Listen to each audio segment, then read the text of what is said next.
Hey, it's Danny. Welcome to Anything Goes, and today I am joined by Ben, also known as Ben Houselog, on social media. And today I'm going to be asking him a couple questions about his TikTok, and by the end, you will know all the secrets to getting TikTok fame.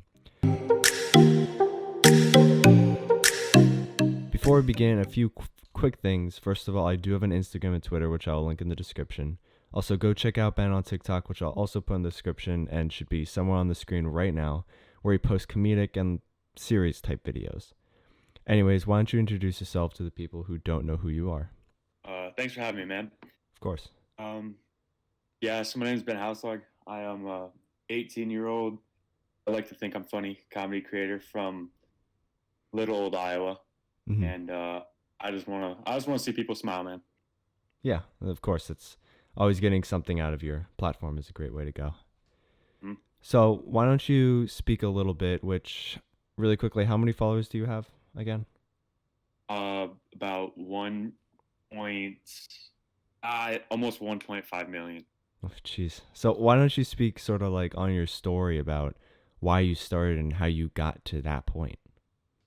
Yeah, for sure. I started late July, early August of 2019.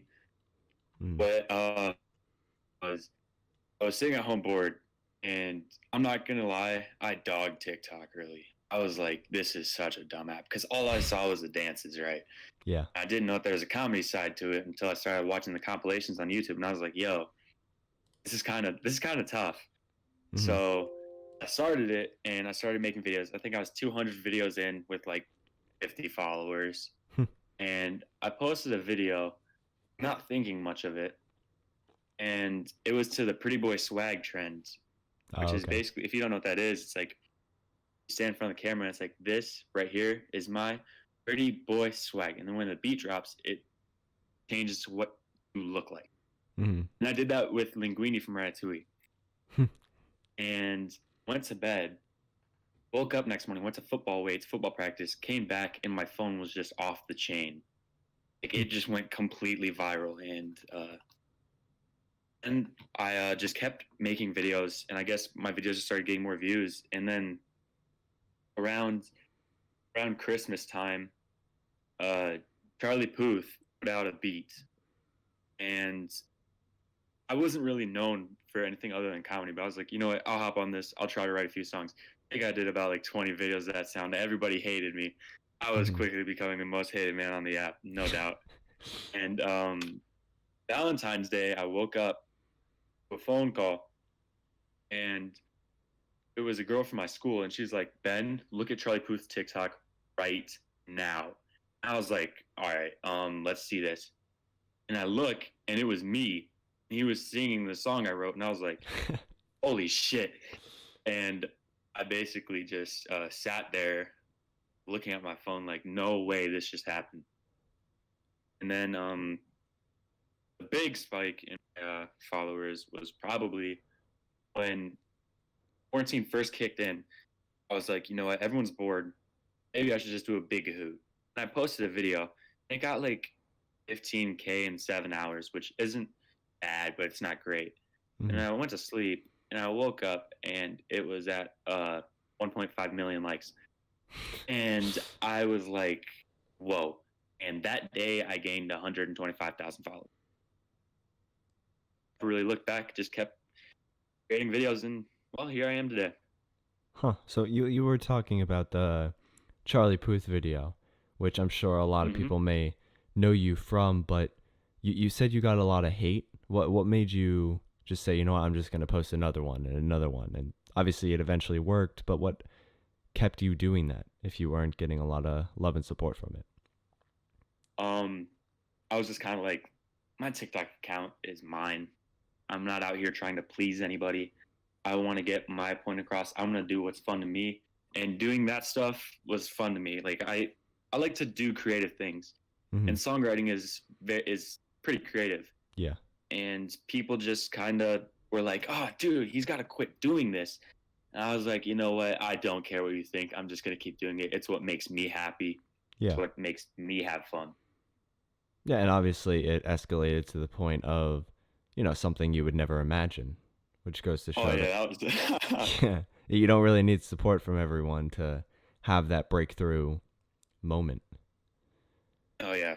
So obviously, you were saying that at the start, you didn't have many goals in mind, but do Hmm. you think that your goals have changed between when you started and what you're at now with what you're Yeah. doing with your TikTok?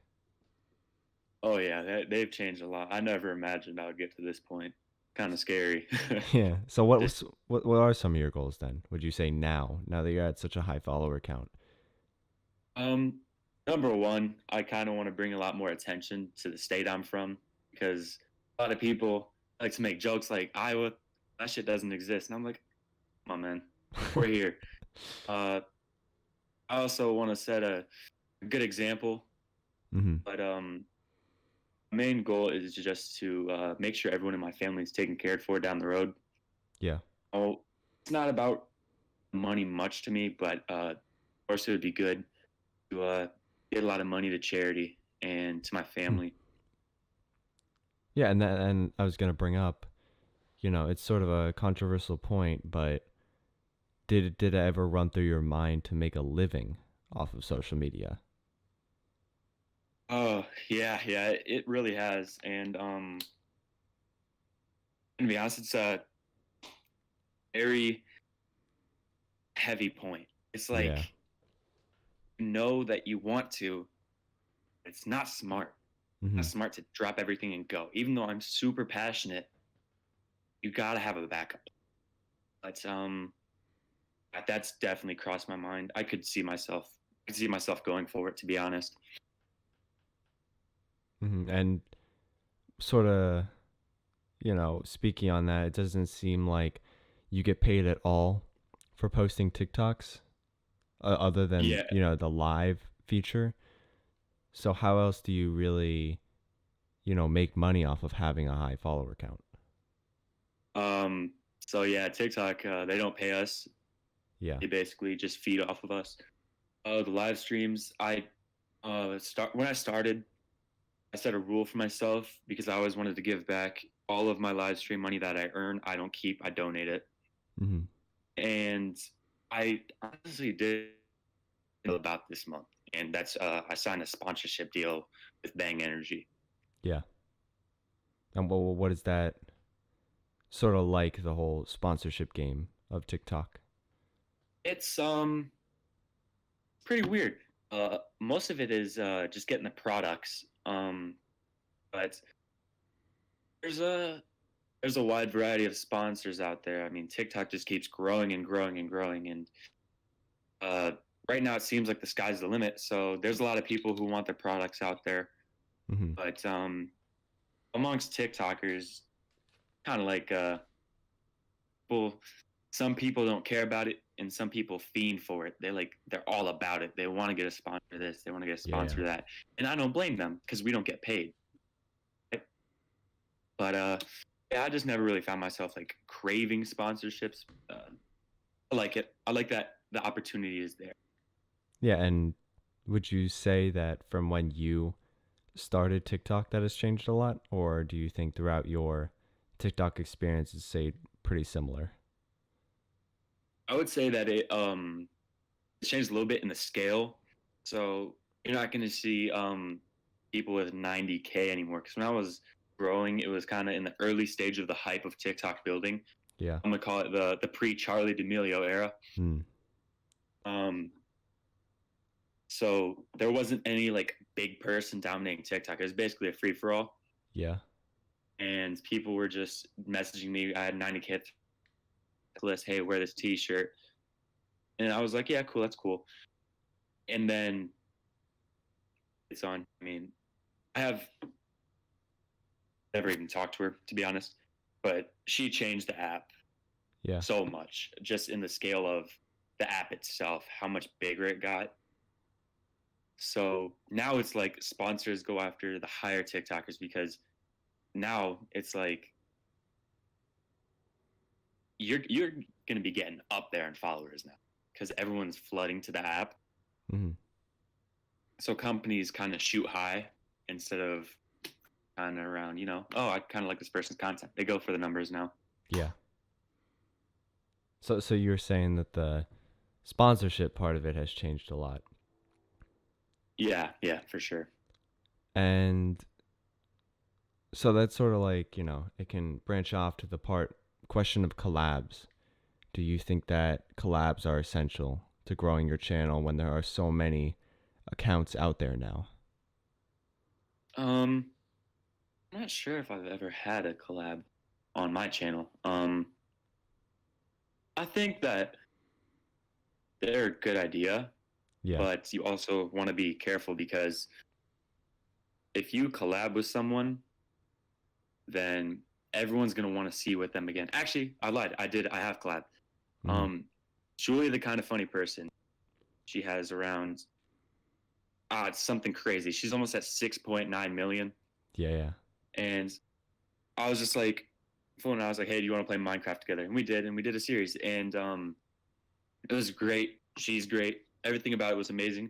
But it kind of got to the point where we were so busy, like we didn't want to go through all that work anymore. Hmm. So we kind of disbanded the series. But the downside of that is now I always get the comments, hey, when are you and Julia doing another Minecraft series? When are you doing another Minecraft series? Like da da da da da. Oh, And also with the collabs, you could have a fallout.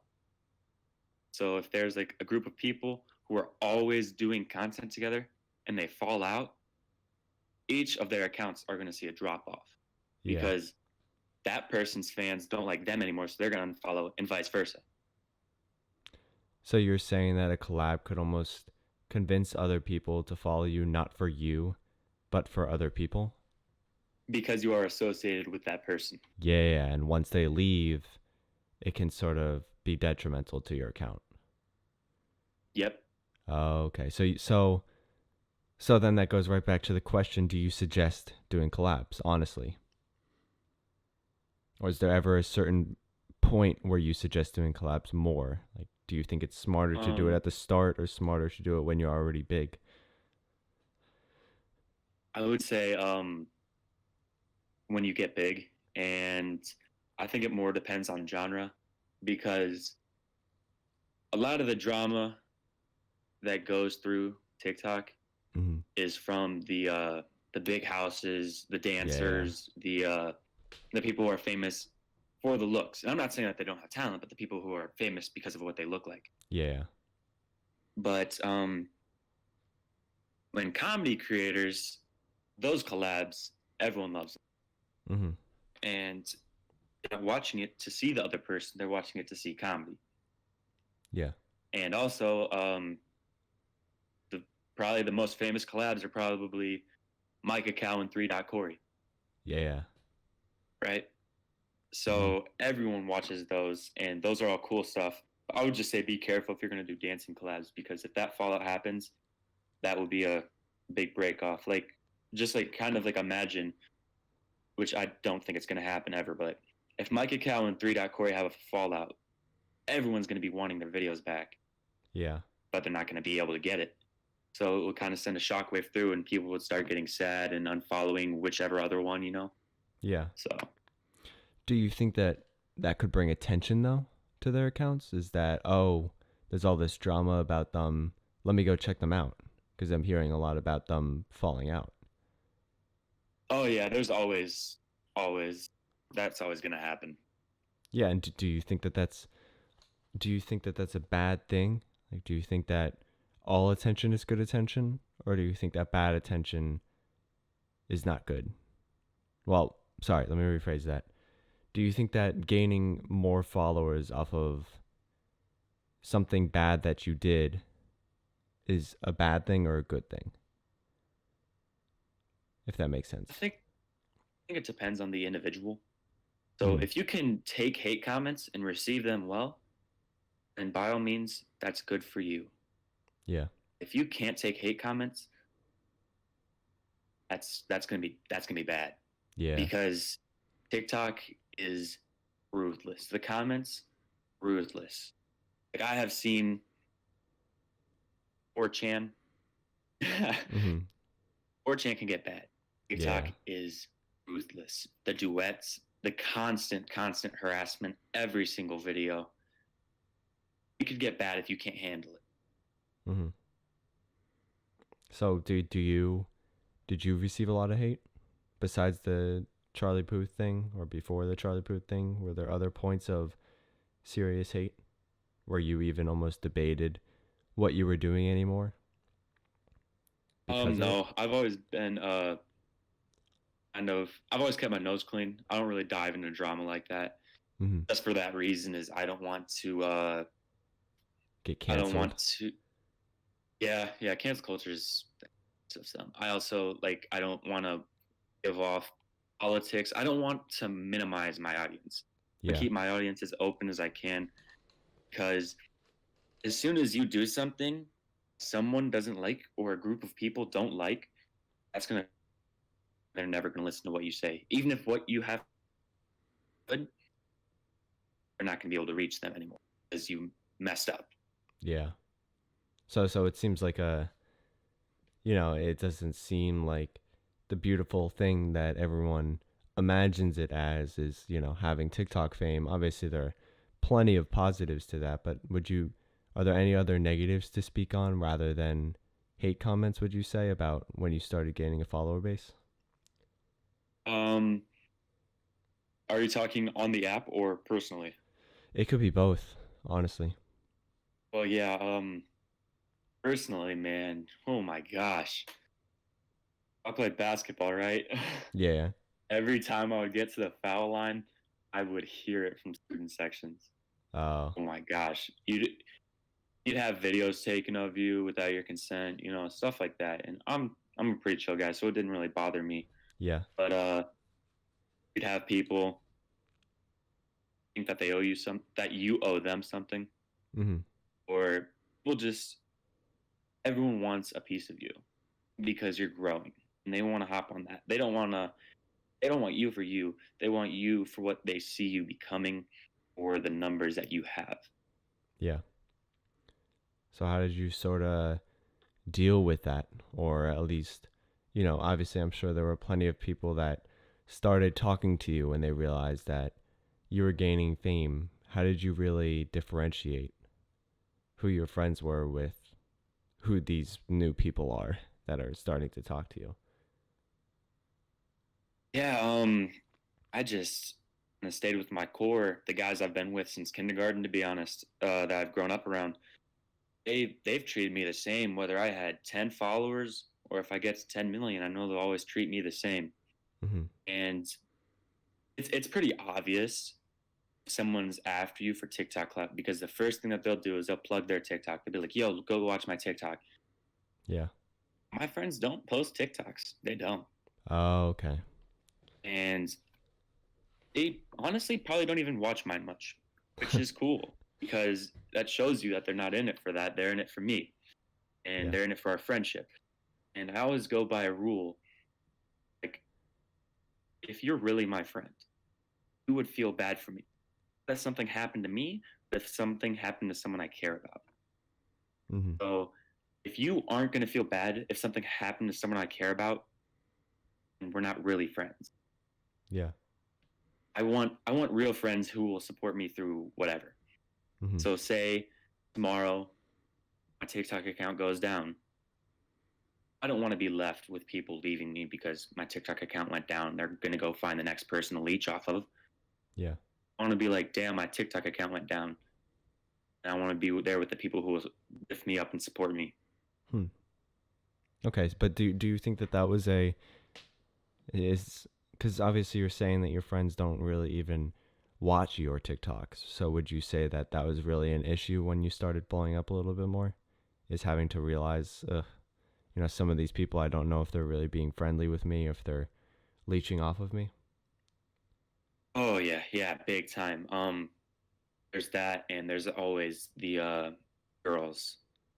I Uh, started talking to a lot more girls, and I'm gonna be honest, I'm pretty fucking ugly. I'm cool with it though. I let it rock. Um, but yeah, it was insane because I went from I went from getting left on open, yeah. getting a response like that. Huh. I was like, I kind of had to catch myself because I was in it for a few weeks. I'm like, yo, this is awesome. Hmm. Wait, They don't want me. They want the numbers. Yeah. They want to get big on TikTok. They want fame. They want clout. They don't want money because I'm broke as shit. But yeah, Huh. Yeah, I never really thought of it like that because, there's only a select amount of people that can really go through the experience of, having to choose people in their lives just based on how famous you are, which I think is crazy. hmm So what are like what are some of the you sort of touched on this earlier about, in the end you want to make sure your family's all right, that you have charities and stuff like that, but what else do you do with your follower base outside of social media, would you say? Or like meet and greets or Zoom calls or like charity yeah. donation things. What are some of the other things that you do with your follower base? Um, most of my followers, I mean, I was gonna plan a meet and greet, but right now with everything going on, that's just not the Yeah. time. Because I mean, there's nothing you can really do. And charity donations, I my high school had a charity live stream. A lot of people showed up for that. Mhm. And cool thing is, the more you go live, the more you interact with your followers, the stronger your connection grows. Yeah. Like I got followers that I can name off the top of my head because we always talk. We're mutual. It's like we're mutual friends. And I'm not a guy who's like too cool to follow you back. Mhm.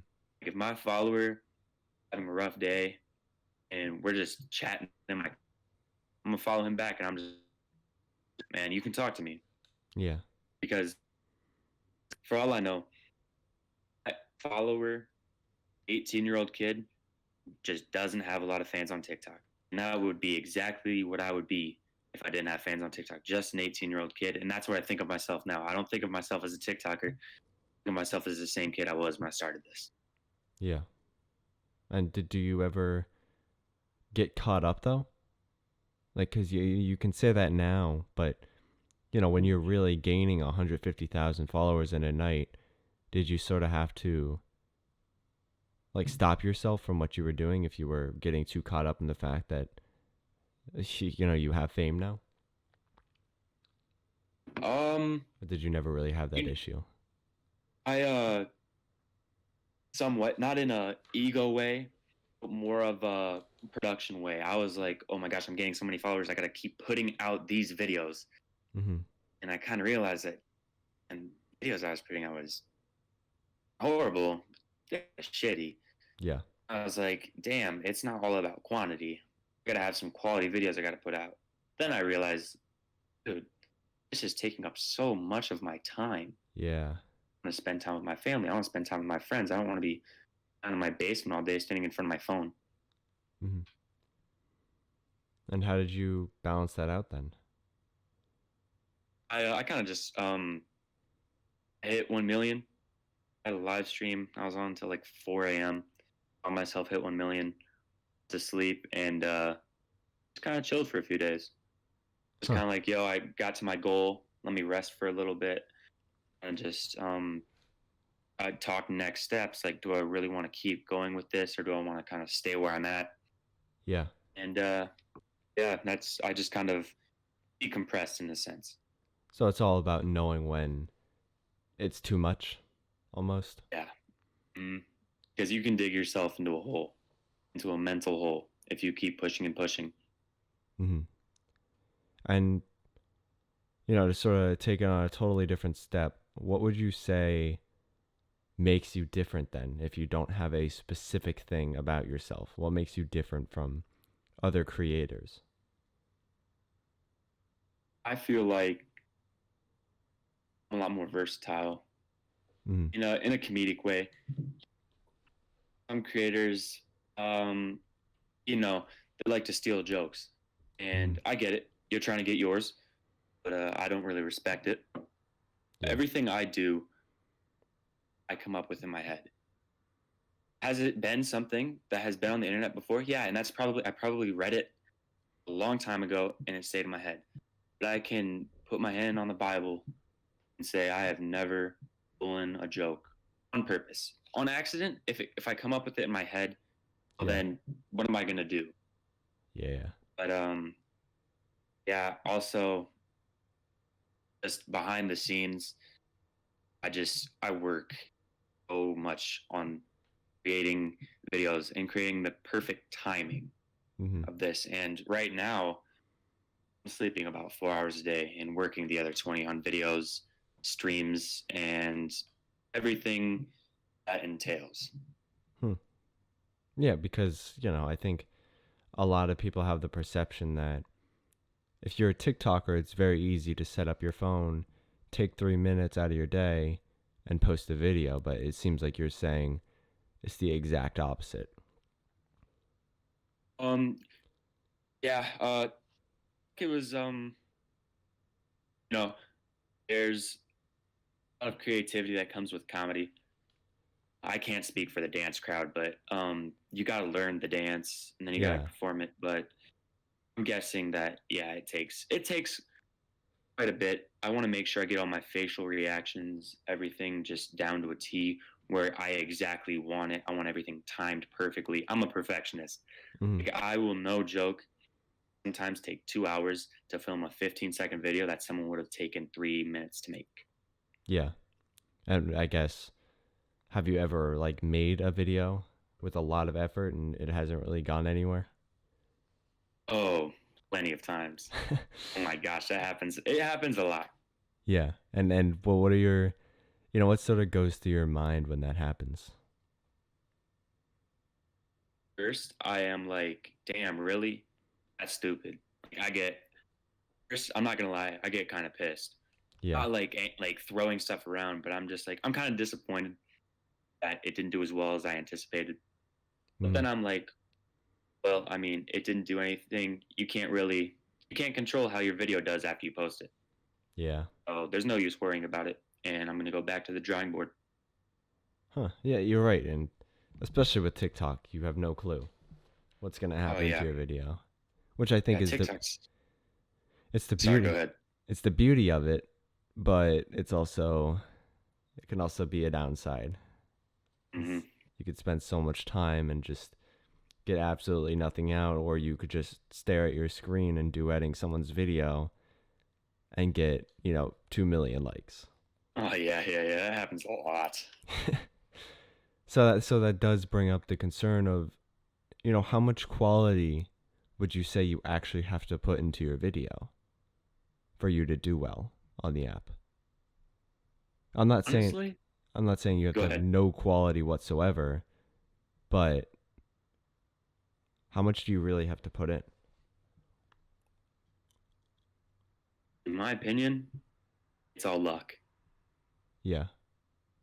Your video, it's a well-made video. If it's a funny video, you could have the funniest video in the world, and you wouldn't get past 900 if you post at a bad time or TikTok. Because sure, you've probably heard of shadow ban, Yeah. algorithm, all that stuff. If that Mhm. isn't on your side, your video will flop regardless. Hmm. And that's just the algorithm you're saying? Yeah, I mean, there's always you've seen it. Small creator will post a video, will get like 50 likes. Big Yeah. creator posts the same video, that's 3 mil. Hmm. That's just the luck of the draw. Yeah. And I guess that can be annoying to some, but I've heard that during quarantine that sort of the algorithm a lot of people are assuming has changed because they're seeing a lot more small creators on their screen now, which, it can benefit the small Hmm. creators themselves, but it seems like, everyone who's just watching, they don't want to see a video that only has 20 likes. They want to see a video that has 100,000 likes, which is why, someone with the same video who has 1,000 followers will probably get more than someone with that video who has 10 followers. Yeah. Because there's a reputation to it. There's a reputation to, okay, I like this video. It has 10,000 likes. Let me click on the profile. Oh, this guy has 1 million followers. I'm sure he's posting great content. But if they have 100 followers, you're just saying, it's just a lucky video. Hmm. Oh, Yeah. yeah. There's I mean, it's weird. I've had days where whatever I post will pop off. I've had days where I will post a video. I mean, I have 1.4 mil, and it won't even reach 100 likes, and it will only get past 500 views. Hmm. So it's just TikTok kind of controls that, and I'm not mad at all. Smaller creators are getting some. Like, by all means, go and get yours while you can, Yeah. because it will run out. You know, hype isn't endless. It's gonna run out. So go and get it while you can. Yeah, and then do you consider yourself to be famous in any way? Um, kind of Yeah. sense of I'm a recognizable face, not a recognizable name. Because I've been on Omegle, I've been out at the mall, I've been at many places. Someone's like, dude, you look so familiar. Yeah. They don't know my name, Huh. but then they pull up the video, they're like, yeah, this is you. I'm like, yeah. As I was known as the Charlie Puth guy. Oh, I was okay. like, damn. And I kind of worked myself to get out of that shadow because Charlie Puth guy, you have someone else's name and then they call you guy. I'm like, come on now. Yeah, yeah. It was good. And at the same time, it was a pretty shitty feeling. I mean, at the same time, my name's being thrown in there with Charlie Puth. So, hey, it's kind of tough. Yeah, yeah. So obviously there's a difference between fame and TikTok fame, right? Oh, yeah. Would you consider yourself to have TikTok fame? Um, yeah, I would consider myself to have TikTok fame. Yeah. And at what Just, point? um, and, when you start getting tagged in a ton of videos, or when you have people that just kind of whatever you do, they're behind that because it's you.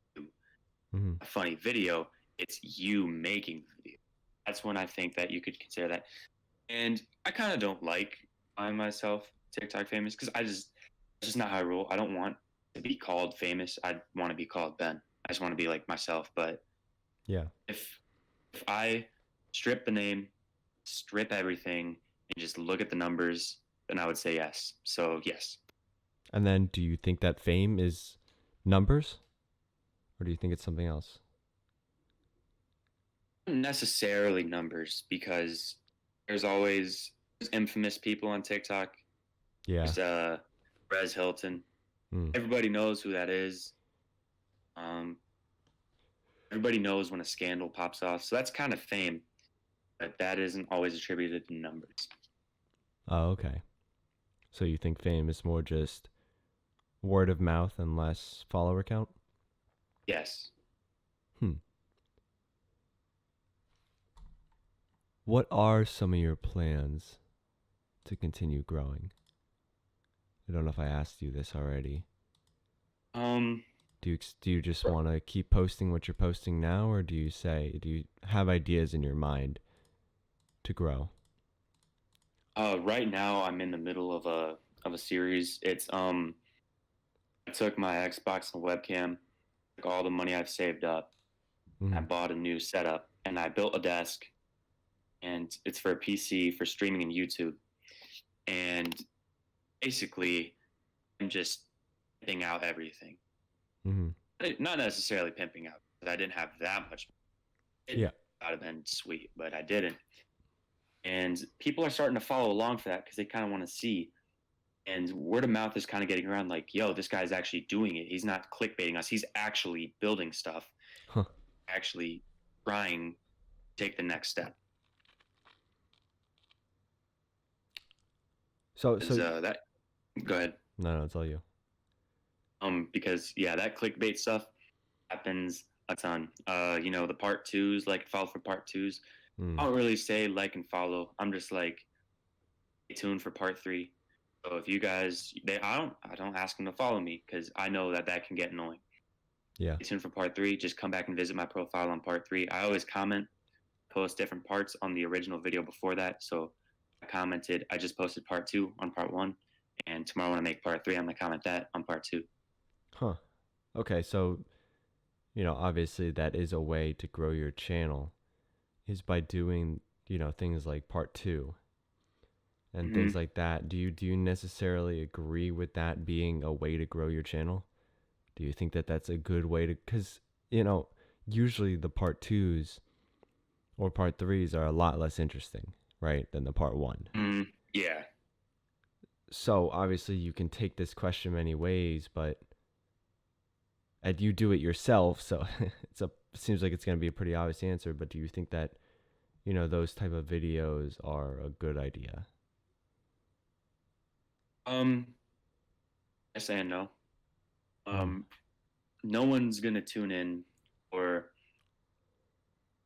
part 1, 2, 3, and 4, and the videos are only like 27 seconds. If you necessarily need to make a part 2, by all Yeah. means, yes, that is exactly what you want to do. But if you just want, it's super obvious if people are just trying to get famous Mhm. or views off it, and the viewers, the views don't lie. People Yeah. might see that and be like, yeah, that is BS. You're just trying to get views. You stopped it. You had 5 more seconds and you stopped it right before that guy was about to get hit with the bat or like whatever it is. Uh-huh. You just want clicks. As Yeah. opposed to, all right, I stripped the wall. Now I'm painting it. Back tomorrow to see me get the carpet done. Then just keep the renovations going. Mhm. Oh, so that might you're saying that there are times, especially with like what you're doing, which is you got to wait until your keyboard comes in and your mouse comes in. So you're saying Hmm. that there are certain times where it's okay to do a part 2 because you Yeah, sort of need especially it. when it's gonna take some time. So right now I ordered my PC. It's not gonna be here till June 1st. So I might as well upload the parts right now Yeah. and not just be like, okay, I ordered the keyboard and mouse. Oh, I got the keyboard and mouse. Okay, now I order this. Well, I'm gonna do tomorrow all the stuff I've gotten so far. I'm gonna unbox it. Yeah. I'm gonna entertain the viewer. I'm not gonna have the viewer on the edge just because I want to follow. I want to Oh. entertain the viewer because the viewers are what make me. I don't make me. The viewers make. Huh. Okay, so you're saying that you finish off your videos with an ending, but sort of like a confusion about what's next, not as much of a clickbait type thing where it ends with, oh, and then this happened and you don't tell them. Yeah. Like at the end of my video, I like was at the desk and I was like, so my keyboard and mouse come in tomorrow. So tomorrow I will then post part 3. Hmm. Like I'm not gonna be like about to open the keyboard and mouse and shut the video off. You know, Yeah. that would just piss a bunch of people off. It Yeah. might get me a lot of follows, but it would piss a bunch of people off. And as soon as the people see that keyboard and mouse, they're gonna unfollow. Yeah, because it wasn't as exciting as they needed it to be. Hmm. Yeah. So, a question that many people are probably here for, and you can sort of interpret this however you want to, but how would you answer the question of how do you get famous? You could take your time to You, think about it, but how do you get famous? well, gotta be unique. Okay, there's a very, very, very, very, very small chance that you will get famous off of copying some. Mm-hmm. Um, you gotta be authentic. You gotta be yourself. You can't just try to leech onto someone else's personality because you might get famous for a little bit, and all the downfall will come, all the hate, all the yo, you're just copying them. You're not being yourself. Mm-hmm. If you're being yourself, it will get you there. And you can't just halfway want it. If you want something, you got to go at it 100%. You can't be stopped by doubters because I cannot tell you how many people are like, just stop posting TikToks. Like, bro, they're not funny. Okay, not funny to you, but they're funny to me. And I like watching funny things, so I'm going to keep posting. Be yourself. You got to have an unflappable thing about you. You don't get ruffled. Just keep going. Hmm. So you think it's a mix of those two things, and I guess sort of what you're saying is thinking in the long term with both of those can sort of go under that. Is that Yes, a ton. Mhm. sorry, talk. Yeah, a lot of people they get caught up in the short term. Oh, my video isn't doing numbers now. I've had plenty of videos not do numbers at the start. A week later, they blow up. It Mm. happens all the time where people are like, "Oh man, my video didn't get 1 million likes in an hour." Guess what? The only person has that happen to them on the regular, Charlie D'Amelio. Okay, Yeah. everyone's gonna get 1 million likes in an hour. Sometimes algorithm just isn't with you. Sometimes, gotta be honest. Sometimes your video just sucks in yourself. That's what you do yourself. So if so, I have posted and they have gotten no likes. I'm like doing that. I realized how short sighted that was. I was like, no one's gonna want to watch this. I gotta give Mm. them something that I think I like something that I would want to watch, not something that I think would go viral, something that I would want to watch. Okay. So it's a certain aspect of putting yourself in the viewer's position. For sure. All right. Well, do you have any other interesting social media stories or any other thoughts that you might want to tell the people? Um, oh, that's about it. So you think we touched on everything that you have to say? Yeah, I think we did. All right. Well, I really appreciate you coming on here and telling, Sure you have me, man. yeah, everyone about, sort of your story and how I especially, saw the part of you posting 200 videos and only having 50 followers that not a lot of people can do. So that Mm-hmm. definitely, I think it's good for everyone to know that. And it's nice having you on here. And Thank yeah, you. It was fun being here. yes, thank you.